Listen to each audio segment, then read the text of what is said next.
Дефіцит зовнішньої торгівлі Японії рекордно зріс. Банк розвитку БРІКС запрацює через 2 роки і Ган Джонс знизив кредитний рейтинг Німеччини. Далі про це в міжнародному огляді. Дефіцит зовнішньої торгівлі Японії досяг рекордної позначки з 1979 року – 8 трильйонів 170 мільярдів єн. Такі дані Міністерства фінансів. Експорт порівняно з 2012-м знизився на 2% – до 63 трильйонів єн. Імпорт зріс на 3,5% – до 72 трильйонів. Тож зовнішньоторговельний баланс у мінусі. Причини – уповільнення темпів зростання світової економіки та погіршення японо-китайських відносин, а також зростання імпорту на тлі підвищення вартості нафти.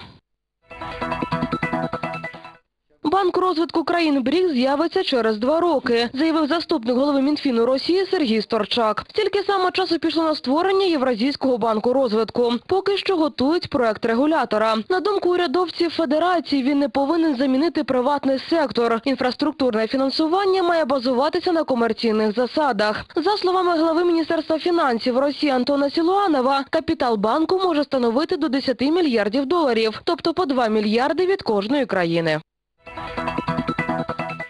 І Ган Джонс знизив кредитний рейтинг Німеччини з A+ до A, йдеться в прес-релізі агентства. Аналітики очікують, що співвідношення боргу ФРН до ВВП буде зростати. Водночас погіршуватиметься ситуація на ринку праці. Наголошують, що позиція канцлера Ангели Меркель щодо спільної відповідальності за держоблігаціями ЄС не користуватиметься популярністю серед колег. За прогнозами агентства, рівень державного боргу Німеччини збільшиться до 100% ВВП, у той час як дефіцит бюджету країни може зрости до 0,8% ВВП.